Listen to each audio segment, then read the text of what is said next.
سرکار کے دلارے ہیں پیارے معاویہ۔ مدنی چینل کے ناظرین، حضرت امیر معاویہ رضی اللہ عنہ اہل بیت سے بہت محبت کیا کرتے تھے۔ چنانچہ ایک مرتبہ حضرت امیر معاویہ رضی اللہ عنہ کی بارگاہ میں شیر خدا حضرت علی المرتضیٰ رضی اللہ عنہ کے بارے میں گفتگو ہوئی تو حضرت امیر معاویہ رضی اللہ عنہ نے ارشاد فرمایا، حضرت علی المرتضیٰ رضی اللہ عنہ جب کلام کرتے ہیں تو آپ کے کلام میں شیر کی طرح گرج ہوتی ہے، جب آپ ظاہر ہوتے ہیں تو آپ کا چہرہ چاند کی طرح چمکتا ہے، جب آپ عطا فرماتے ہیں تو بارش کی طرح عطا فرماتے ہیں۔ تو پھر بعض حاضرین نے آپ سے دریافت کیا کہ آپ دونوں میں سے افضل کون ہے؟ تو حضرت امیر معاویہ رضی اللہ عنہ نے فرمایا کہ حضرت علی المرتضیٰ رضی اللہ تعالیٰ عنہ کے چند نقوش آل ابو سفیان سے بہتر ہیں۔ حضرت سیدنا ابن بریدہ رضی اللہ عنہ روایت کرتے ہیں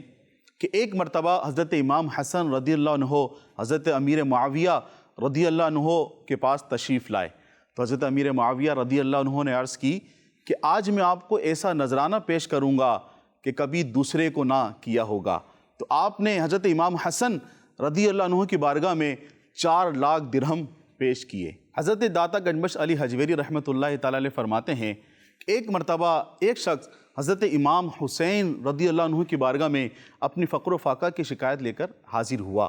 تو آپ رضی اللہ عنہ نے فرمایا، بیٹھ جاؤ، ذرا ٹھہر جاؤ، جیسے ہی وظیفہ پہنچے گا ہم تمہیں دے کر رخصت کر دیں گے۔ اتنے میں حضرت امیر معاویہ رضی اللہ عنہ کی طرف سے 1,000 دینار کی 5 تھیلیاں آپ کی بارگاہ میں پیش کر دی گئی اور قاصد نے عرض کی کہ حضرت امیر معاویہ رضی اللہ عنہ نے معذرت کی ہے، یہ چھوٹی سی رقم قبول فرما لیجئے۔ آپ رضی اللہ عنہ نے وہ رقم قبول فرما کر اس غریب آدمی کے حوالے کر دی اور ساتھ ساتھ معذرت کی کہ آپ کو اتنی دیر انتظار کرنا پڑا۔ حضرت سیدنا محمد بن ابو یعقوب رحمۃ اللہ تعالی علیہ فرماتے ہیں